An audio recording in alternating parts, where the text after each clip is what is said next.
Esta investigación es un trabajo realizado en equipo para el Encuentro Académico de Historia 1. Soy Gabriel Milenko Tomic Fernández de Castro. Sangre norteamericana ha sido derramada en suelo norteamericano. Gran falacia enunciada por James Polk para justificar una guerra injusta en contra de un país recién nacido. Esta es la guerra de 1846.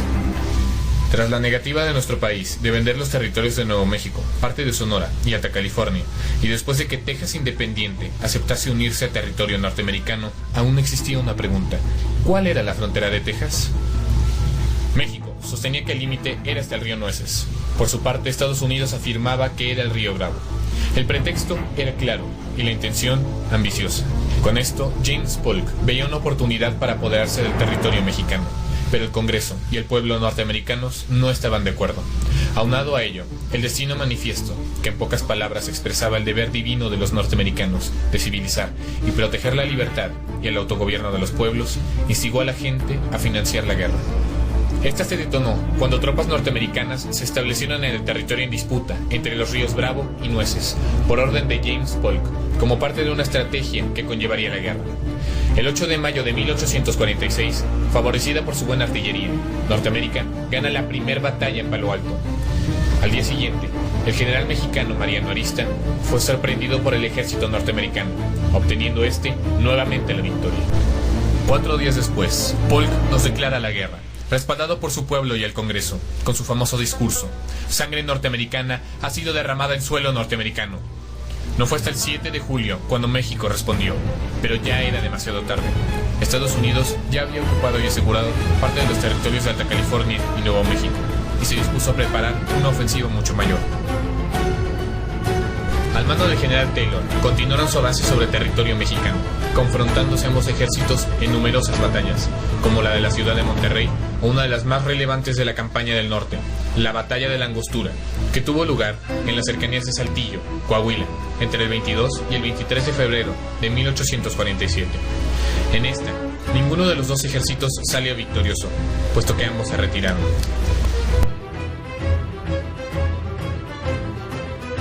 Mientras Santana sostenía la campaña en el norte, en la capital de México, Valentín Gómez Farías había sido autorizado mediante un decreto a tomar los bienes de la iglesia para financiar la guerra. Esto provocó una revuelta en contra del gobierno, conocida como la Rebelión de los Polcos. Rebelión que impidió se canalizaran los fondos requeridos por el ejército que combatía en el norte, y más tarde en el puerto de Veracruz. En vista de que la campaña del norte resultaría costosa y prolongada para el gobierno norteamericano, le ordenó al general Scott que ocupara Veracruz e invadiera el país por el oriente, hasta apoderarse de la capital de la República, utilizando como estrategia la ruta de Cortés. Así, en el mes de marzo de 1847, se realizó el desembarco de tropas norteamericanas en Veracruz, y comienzan el asedio. Después de 5 días de intenso bombardeo, la ciudad de Veracruz decide rendirse, a verse totalmente destruida. De acuerdo con el plan, las tropas norteamericanas mantuvieron la marcha hacia la capital, encontrándose con fuerte defensa en Cerro Gordo y nula resistencia en Puebla. Allí permanecieron en espera de refuerzos, y después reanudaron su avance.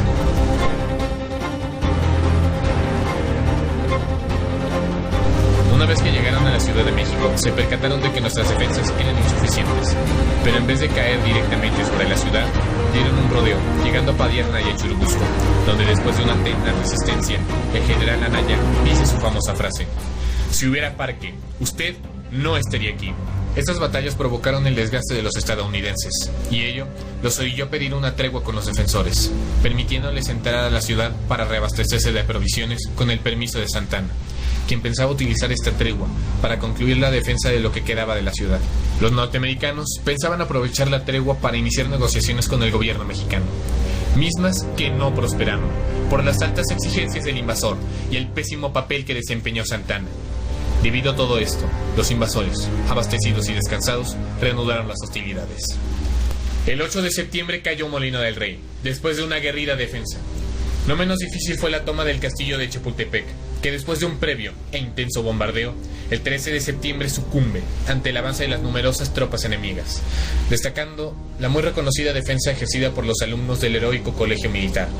6 de ellos murieron, y fueron concebidos, tiempo después, como los niños héroes. Simultáneamente, las columnas del general Scott avanzaban al centro de la ciudad por la garita de Belén y el rumbo de San Cosme, quebrantando de este modo las últimas defensas de la capital, mientras Santana y lo que quedaba de la Guardia Nacional se retiraban a Querétaro.